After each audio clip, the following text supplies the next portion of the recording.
यीशु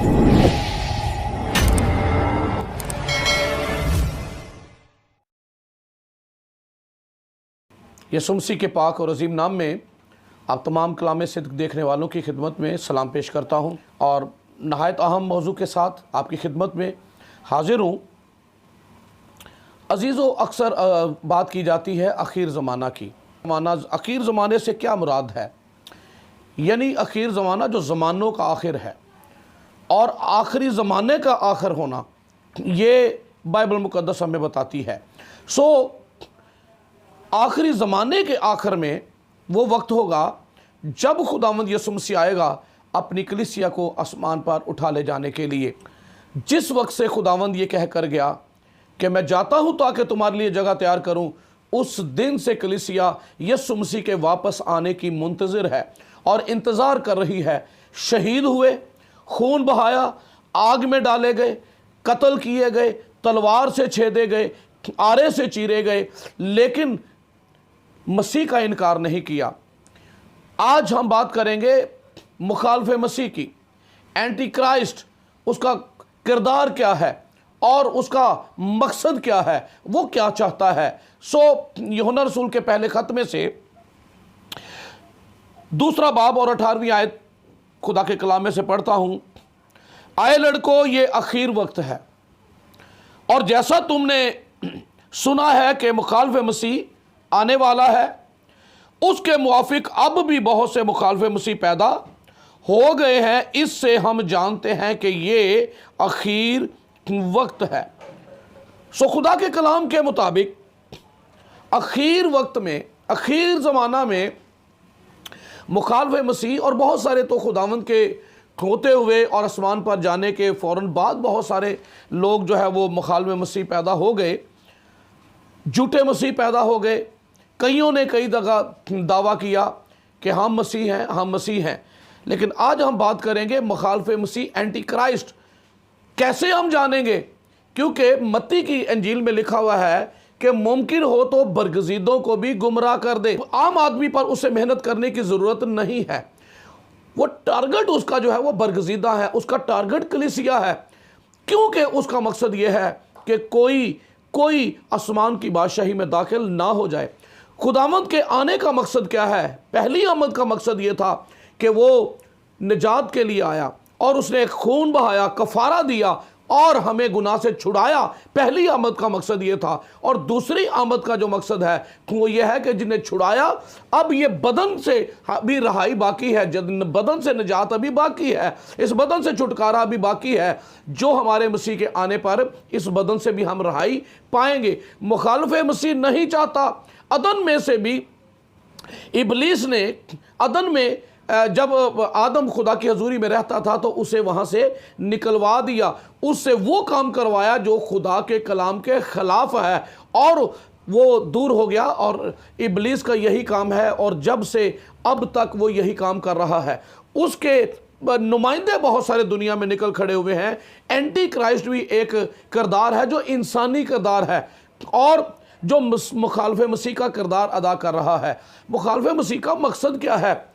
लोगों के जहनों से इस बात को निकाल दे, यीशु मसीह को माइनस करना उसका मकसद है कि लोग अपनी ज़िंदगी में से यीशु मसीह को माइनस कर दें और वो अपने काम को किए जा रहा है। हमें आंखें खुली रखनी पड़ेंगी, हमें अपने कान खुले रखने पड़ेंगे और दुनिया में क्या तब्दीली हो रही है उन पर नज़र रखनी होगी, तब हम जान पाएंगे। मुखालफे मसीह एक्टिव है। कलीसिया को उससे ज़्यादा होशियार और बेदार होने की ज़रूरत है। खादमों को बेदार होने की ज़रूरत है। हालात और वाक़यात पर नज़र रखने की ज़रूरत है और ये आहिस्ता आहिस्ता वो अपने काम को किए जा रहा है। बाइबल मुक़द्दस फरमाती है, यीशु मसीह ने कहा, राह, हक और ज़िंदगी मैं हूँ। लेकिन मुखालफे मसीह जाहिर हुआ चाहता है और इन दिनों एक इंटरफेथ समिट हुआ है काज़ाकिस्तान में और वहाँ पर एक वन वर्ल्ड रिलीजन के ऊपर इत्तफाक हुआ है जिसके ऊपर दस्तखत हो गए हैं। और उसकी लीडरशिप कौन कर रहा है ये आप खबरों में देख सकते हैं, आप यूट्यूब पर दुनिया इसके बारे में चीख चीख कर कह रही है और खुदाम और मिनिस्ट्रीज इसके ऊपर काम कर रहे हैं और वो चीख चीख कर लोगों को आगाह कर रहे हैं कि मुकाशवा की किताब में जिसका जिक्र है मुखालिफ मसीह, एंटी क्राइस्ट, और जो लीडरशिप करेगा और लोगों के जहनों से मसीह को माइनस, याद रखिए कि माइनस इसलिए करेगा क्योंकि वो जानता है कि मसीह के बगैर जिंदगी नहीं है और कोई मसीह के बगैर आसमान की बादशाही में दाखिल नहीं हो सकता। इसलिए जब मसीह ही किसी की जिंदगी से निकल गया तो फिर ऑटोमेटिकली वो दोज़ख की आग का ईंधन ही बनेगा। इसलिए इब्लीस का ये मकसद है। और याद रखिए, मैं आपको एक ये ऑक्सफोर्ड यूनिवर्सिटी प्रेस की बुक है जो गालबन निसाब है ऑक्सफोर्ड का 5वीं या 6ठी क्लास का ये है। अब इसके अंदर बच्चों को सिखाया क्या जा रहा है, बच्चों को क्या अभी से उनके जहनों में क्या डाला जा रहा है।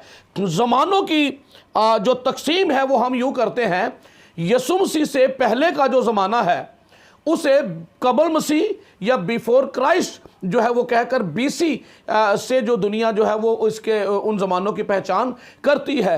और तवारीख की किताबें जो मजहबी ना भी हो वो भी कबल मसीह और बीसी का इस्तेमाल करती रही और करती आई हैं। और मसीह के बाद का जो ज़माना है वो बाद अज़ मसीह या एडी एनो डोमिनाई कहलाता है। लेकिन अब मुखालिफ मसीह ने अपना किरदार जो शुरू किया हुआ है तो किसी न किसी तरीके से लोगों की ज़हनों और सोचों से मसीह को जो है वो माइनस किया जाए। इस किताब के अंदर CE which stands for common era has replaced the use of AD which indicate the start of the calendar from the birth of Jesus Christ. CE shows the same dates as the modern calendar but without referring to any religion. BCE, before common era, is now used to indicate dates previously shown as BC, before Christ. यानी वो तमाम तारीखें और ज़माना जिसे BC या before Christ कहा जाता था अब उसकी जगह रिप्लेस किया है BCE, बिफोर कॉमन इरा, और AD का जो ज़माना है उसे रिप्लेस किया गया CE यानी कॉमन इरा। इसमें किसी मज़हब को लिखा हुआ रिलीजन को रेफर नहीं करता अब, क्योंकि उसमें से मसीह माइनस हो गया है और ये इस किताब में। और यही नहीं रहा, बहुत सारी तंजीमें, बहुत सारे मिनिस्ट्रीज जो कि इसका शिकार हो रही हैं। मेरे पास एक और यह है बाइबल मुकद्दस का नया अमेरिकी तर्जुमा जो कि गालबन आज से कुछ 50-60 साल पहले जो छपा था, और उसके अंदर से ऐसी वो आयात जो साबित करें कि यीशु मसीह खुदा है, जो यीशु मसीह की ज़ात को बयान करती हैं, उन आयात को जो है वो उसमें से निकाला गया है नए ट्रांसलेशन के अंदर। तो मैं एक जो आयत जो है वो आपके सामने पेश करूंगा। मिसाल के तौर पे यशाया नबी के सिफा में से है, आए खुदा तेरा तख्त अब्दुल-आबाद है, तेरी सल्तनत का असा रास्ती का असा है। तो जहां पर लिखा ना ऐ खुदा तेरा तख्त अब्दुल-आबाद है, इसको वहां से माइनस कर दिया गया है। इसी तरह एक और है जिक्रिया नवा बाब 9वीं आयत में, ऐ बिनते सयून तू नहायत शादमान हो, ऐ दुख्तरे यरूशलेम खूब ललकार, क्योंकि देख तेरा बादशाह तेरे पास आता है, वो सादिक है और नजात उसके हाथ में है। इसको भी, वो सादिक है और नजात उसके हाथ में है, इसको भी माइनस कर दिया गया है। और इसके ऊपर ये 50-60 साल पहले जो है वो, और इसमें बहुत सारी आयात हैं। अगर आपको किसी को भी ये चाहिए हो तो आप कमेंट्स में, इसी वीडियो के कमेंट्स में आप इसमें लिख सकते हैं, आप मुझसे रब्ता कर सकते हैं और मैं आपको इसकी कॉपी जो है वो मुहैया कर सकता हूं। इसके अंदर उन तमाम चर्चेस के नाम लिखे हुए हैं जिन्होंने पाकिस्तान में इस में जो है वो रिकमेंड किया है। बाइबल मुकद्दस के अमेरिकी तर्जुमा RSV को पाकिस्तान में मंदरजा झैल इदारों की सरपरस्ती हासिल है, उनके नाम जो है वो इसमें लिखे हुए हैं। पाकिस्तान के अंदर वो जमातें और वो कलीसियाएं मौजूद हैं जिन्होंने इसको जो आयात निकालने के बाद भी उसे दुरुस्त करार दिया है और रिकमेंड किया है, तो वो आप मुझसे हासिल कर सकते हैं। आप खुद देखें कि आहिस्ता आहिस्ता करके, क्योंकि कलाम ये हमें बताता है कि यीशु मसीह ने फरमाया कोई मेरे वसीला के बगैर बाप के पास नहीं जा सकता। और आज दुनिया ने यह कहना शुरू कर दिया, मुखालिफ मसीह जो है वो ये कहता नजर आ रहा है। वो क्या कह रहा है?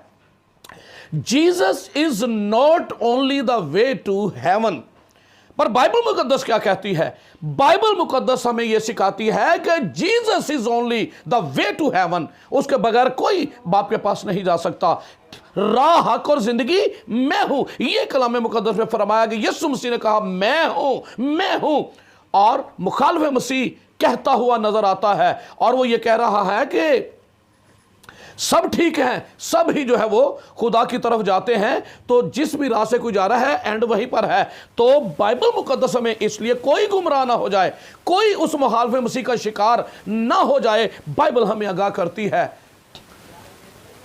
आंखें खोल के हमें रखनी है, कान खोल कर रखने हैं। लेकिन ऐसे भी सिचुएशन होगी, लिखा है कि देखते हुए ना देखेंगे और सुनते हुए भी ना सुनेंगे। ऐसी बड़ी भीड़ होगी, ऐसे बहुत सारे लोग होंगे जो जानते बूझते जो है वो फिर भी अपनी आंखें बंद कर लेंगे और सच्चाई को कबूल नहीं करेंगे। एक और बात जो मुखालिफ मसीह के ताल्लुक से है, यूहन्ना पहला खत 2 बाब और 22वीं आयत, कौन झूठा है सिवा उसके जो यीशु के मसीह होने का इनकार करता है? मुखालिफ मसीह वही है जो बाप और बेटे का इनकार करता है। जो कोई बेटे का इनकार करता है उसके पास बाप भी नहीं, जो बेटे का इकरार करता है उसके पास बाप भी है। इसका मतलब क्या है?